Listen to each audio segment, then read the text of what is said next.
Good afternoon, everyone. My name is Reverend Krista Weber Huang. I use she, her pronouns, and I am your minister here leading our service this afternoon at Merging Waters Unitarian Universalist Congregation.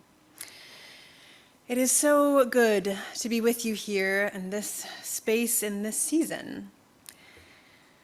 We are a community that draws on the shared values of mindful interdependence, authentic curiosity, and courageous love. We welcome you who are joining us here in person and you who are joining us online, either in Zoom or watching the recording. If you're with us in person, know that we share this space with the United Church of Christ, New Brighton. And we're so glad you're here. We ask that everyone wears a name tag in an effort to practice radical hospitality and build community. There are some available on the welcome table out in the hall. We encourage everyone to take care of your bodies in this space. We know that we all engage a little differently. Today especially may bring up feelings for folks. Feel free to move around, to craft, to doodle, to fidget, to stretch as you need. There's plenty of room in the fireside space as well as in the pews. And if you have children with you, know that they are welcome and their energy and presence is welcome both in the back and in the pews and all around. If you have a pastoral care need or just need a listening ear in these challenging times, please reach out to me. I am always happy to find a time to talk and listen and offer what support I can. Newcomers are welcome at all of our programming. You don't need to be a member to engage here. If you are new to Merging Waters, please consider signing up to receive our weekly newsletter. It tells a lot about what's coming up and all of the details for our events. There's a sign-up sheet out there, or you can sign up by going on our website and clicking the Connect link. Joining me today in worship are our music director, Bruce, our fantastic choir, and our amazing AV and tech team, Brian Hill and Katie and Byron Johnson. Yeah, that's right. Would not have been able to put this one together without them. Welcome once again to our service today. We hope that these Sunday services provide a time of sanctuary, reflection, connection, and joy. I will light our chalice now and invite those of you at home to light yours with these words.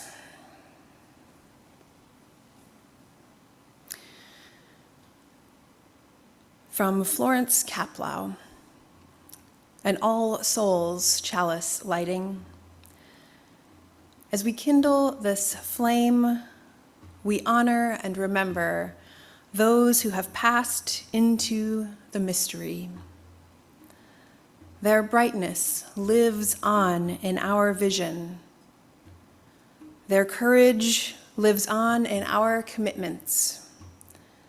And their love continues to bless the world through us. Thank you, Ollie.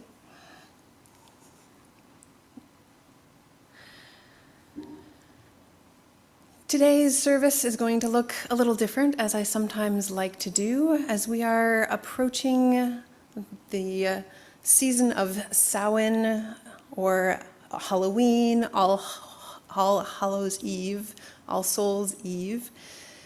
In some traditions also, Dia de los Muertos. There are a number of celebrations at this time of year. And today I'm going to approach more from the pagan side, and I'll talk a little bit about why that is. But I would invite you into experiencing this, if it is not your own set of beliefs, as an opportunity to engage in pluralism, in an appreciation for the many ways that we engage theologically together in this space. So let us gather now with these words by Andrea Hawkins Kemper, called United by Story and Bound by Love. Gather we now into this space, this time when the wheel turns and the veil shatters. Gather we now to remember, to grieve, to prophesy, to complete our harvests before the long dark comes. Gather we now to tell the old stories and sing the old songs, to be, as we have always been, the voice of our people eternal. Gather we now to celebrate that which was, that which is, and that which will be. Gather we now, as we have always done, united by story and bound by love. I invite you now to join me in our first hymn. This is going to be a recorded piece, but feel free to stand and move. This is a chant of the season called the Samhain Song. You may have seen the word Samhain before, S-A-M-H-A-N. It is the Gaelic pronunciation, so don't try to look at the word. It is pronounced Samhain. So we'll play a song called the Samhain Song, and we'll have the words, hopefully, up on the screen for you to sing along as you can. There are 2 verses, and they'll repeat 3 times through, so you have a chance to feel the rhythm of the song. In traditional pagan services, this would be a time where we would be creating our circle and creating our sacred space and moving together in a clockwise direction around the circle. Given that we have pews in this space, it's a little more difficult to do that. But if you feel moved, I encourage you to get up and move around the space as you so feel moved. So please rise and body your spirit and join in singing as you can pick it up as we go.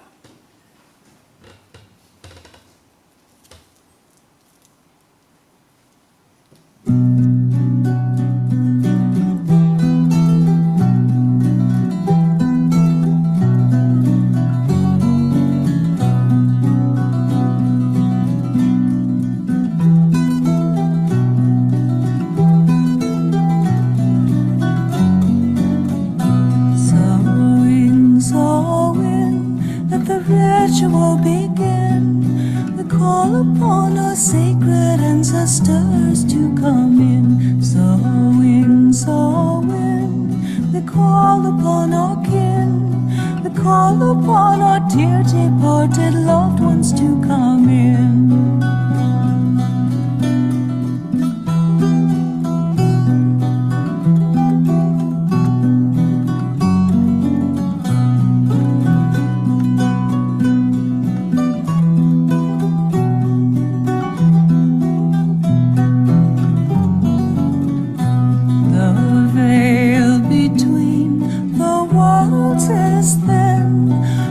Reach across the sea of time to bring our loved ones in. Samhain, Samhain. We honor all our kin. We honor those who've gone before, and the great wheel turns again.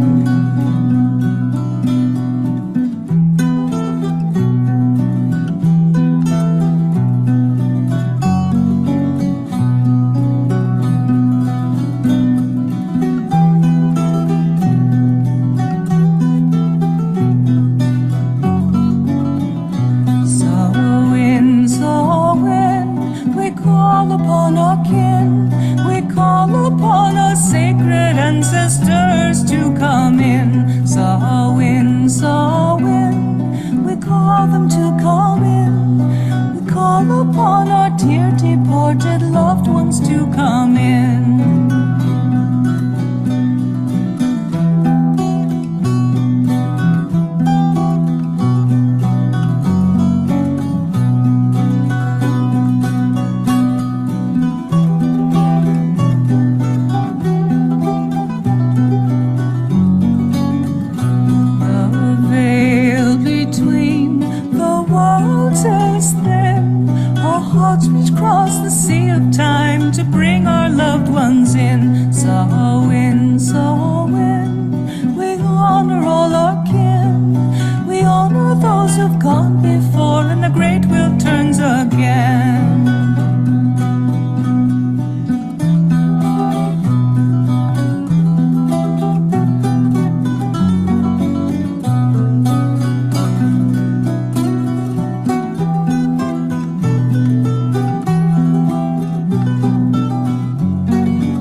upon our kin. We call upon our sacred ancestors to come in. Samhain, Samhain, we call them to come in.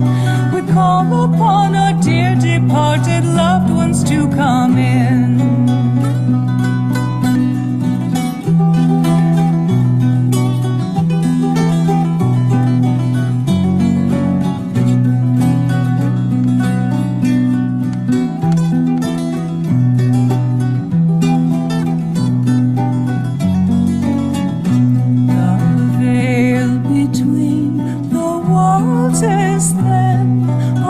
Reach across the sea of time to bring our loved ones in. Samhain, Samhain, we honor all our kin. We honor those who've gone before, and the great wheel turns again.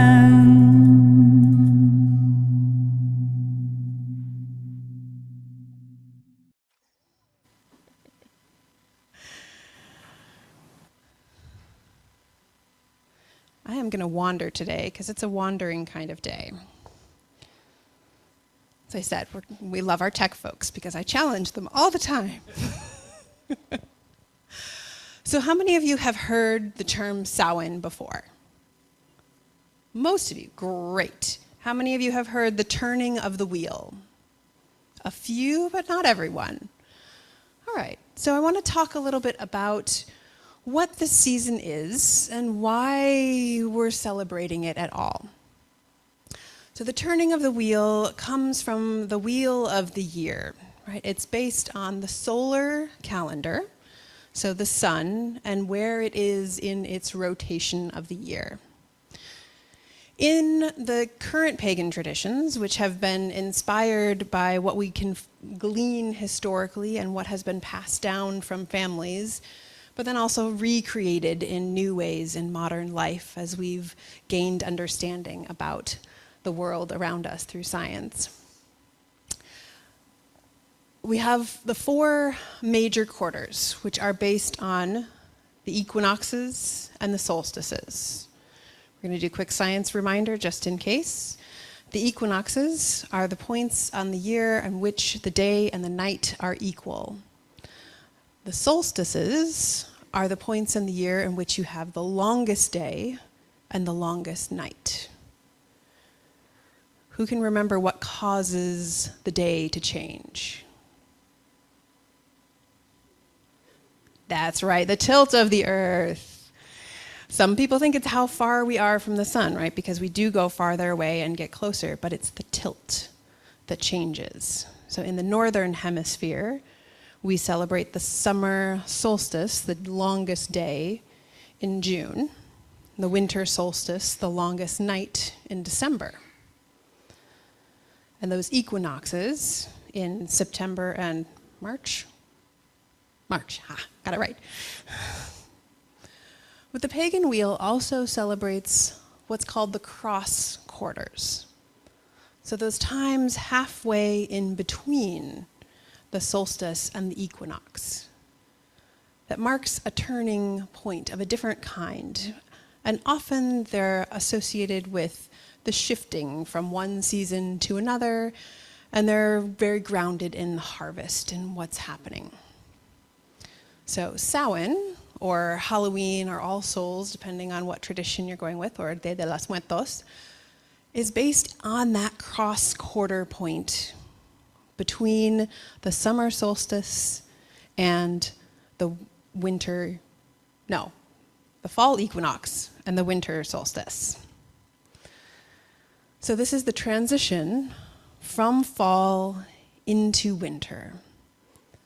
This would traditionally have been considered the last of the harvest times. You pull everything in before the first frost, which came just this past week. Right? So we are right on track here in Minnesota, right? Because these traditions came mostly influenced from Northern Europe, where they have a similar climate rhythm to what we do here. The traditions around this time of year, in addition to the harvest, are also deeply spiritual. You may have heard in the song something about a veil. Is that term familiar to anyone? The thinning of the veil? A few folks. So the veil talks about between the worlds, between the world of the living and the world of the dead. Those who have died have moved on to the other side of the veil, and those who are living are still in this world. If you've ever seen the movie Coco, that is the similar concept, but grounded in the Mexican traditions. All right? And the idea is that this time of the year, because we're in that transitional between fall and winter, where things are moving towards the dead season or the hibernative season, that's thin, right? That this is a time where the ancestors can send messages across, or sometimes we can send messages that way. Now, in Unitarian Universalist congregations, we have a lot of different beliefs about what happens after death. Some of us feel our bodies rejoin the earth and are redistributed back into stardust and into new growing things. Others of us believe there is some kind of spirit that continues on, and myriad things in between. And so today I invite us to engage in two rituals around this, which I'm going to pause and come back to in a minute, because I want to talk about why Samhain. Why am I talking about pagan things today?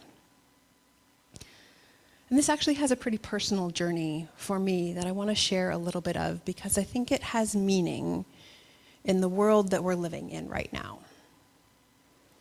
So I grew up in the Episcopal Church, and I loved the ritual, I loved the traditions, I loved the people in my congregation. But the theology didn't fit for me in my experience, because I found myself having seasonal affective disorder, which meant I am light activated. My body needs the sunshine to function fully, and during the winter I go into a little bit of a hibernative state. Although this morning I pulled out my light box and turned that on. But I went searching for a theology that matched my experience.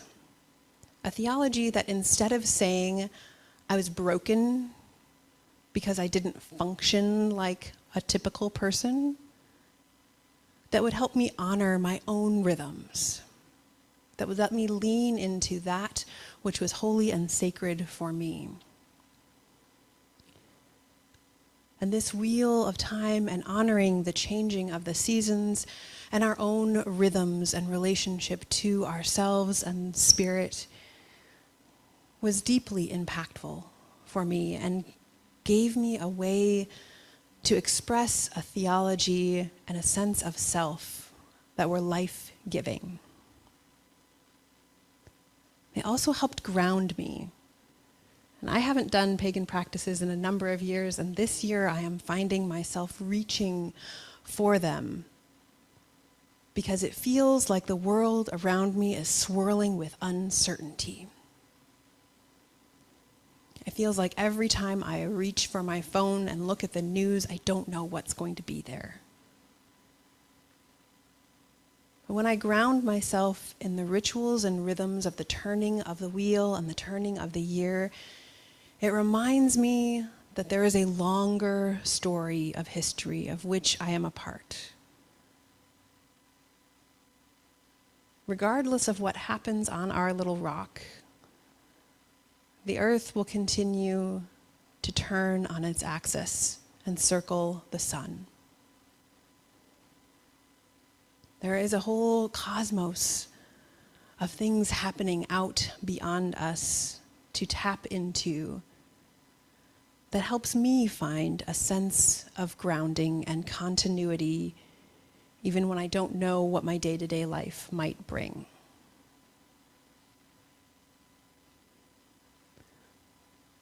Whether you have a sense of God that is big and divine and all-encompassing in the universe, or whether you have a sense that is more grounded in science and that which you can touch and feel. Or whether you have a sense of sacred in the story, in the relationships that we build with one another. Grounding and reminding ourselves that we are part of a bigger narrative can be a really deep practice at this time of year particularly, and in this current existence that we are living.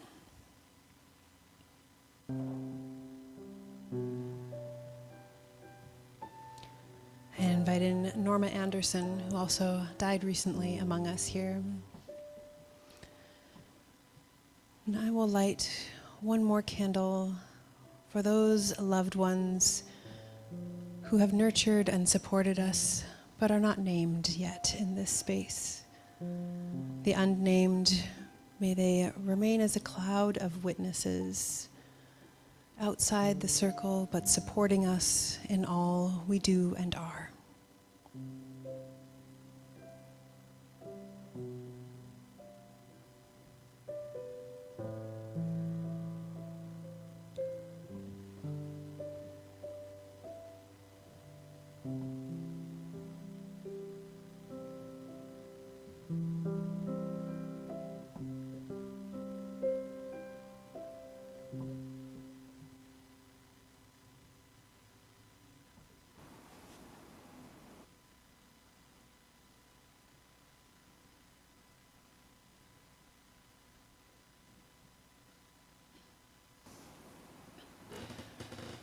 Let us sing now together as these spirits join us and move in our hearts and among us. One of my favorite hymns at this time of year, found in your teal hymnal, number 1001, Breaths, from Sweet Honey in the Rock. Please rise in body or spirit as you're willing and able.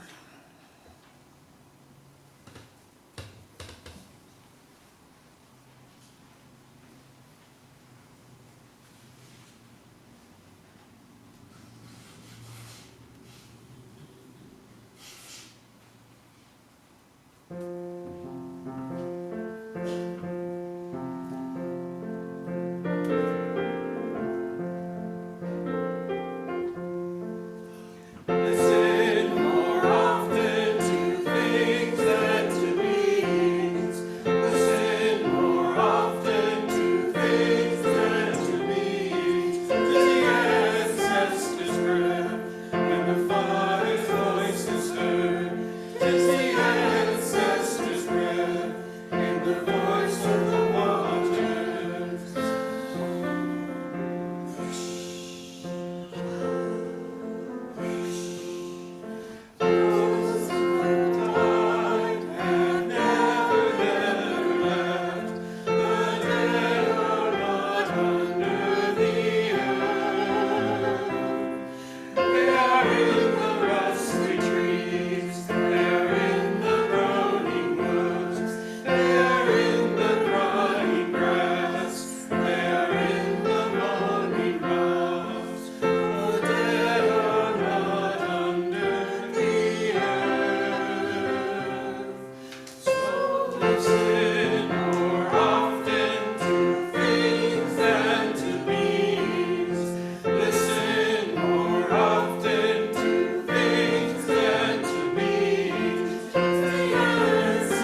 'Tis the ancestors' breath in the voice of the waters.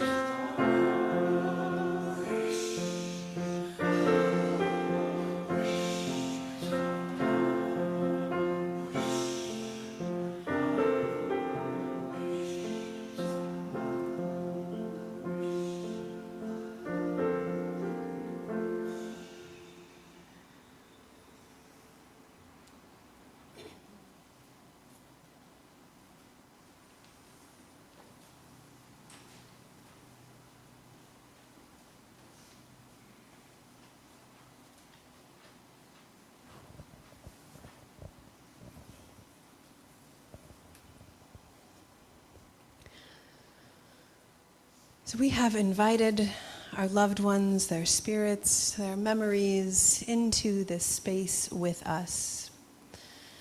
Now it is a tradition at this time of year, if you are interested in participating, to ask for a word of guidance, of wisdom, perhaps a peek at what may be coming next for you. If you have a question in your heart, or just a hope to connect, I have a deck of cards. Don't know if you can see them.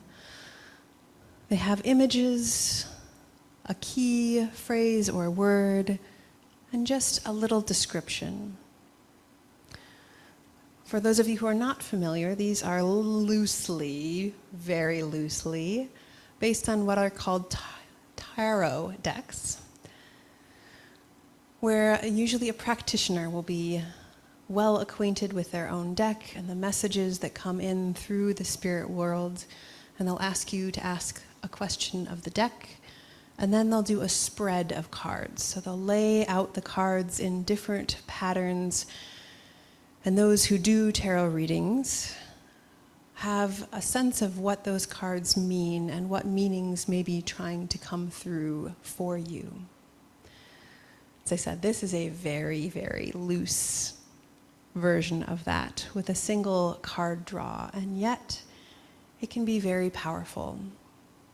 It was at Samhain too many years ago to remember now, when I chose a card in Las Vegas during our UU pagan Samhain practice, a card that said Altar Priestess.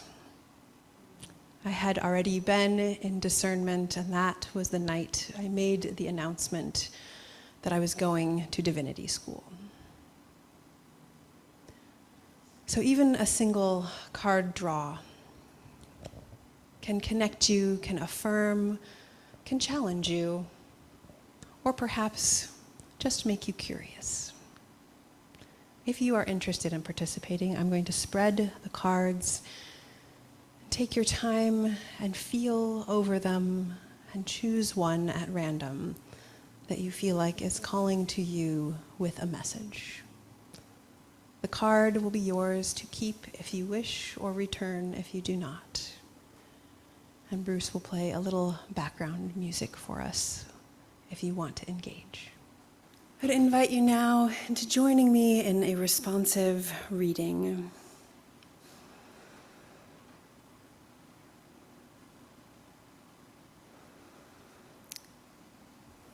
Once I get it pulled up on my screen.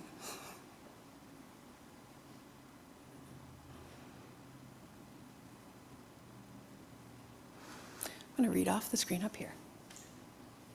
This is called Sacred Thread. There we go. By Heather K. Yanulas. I'll read the regular text if you will join me in the italicized.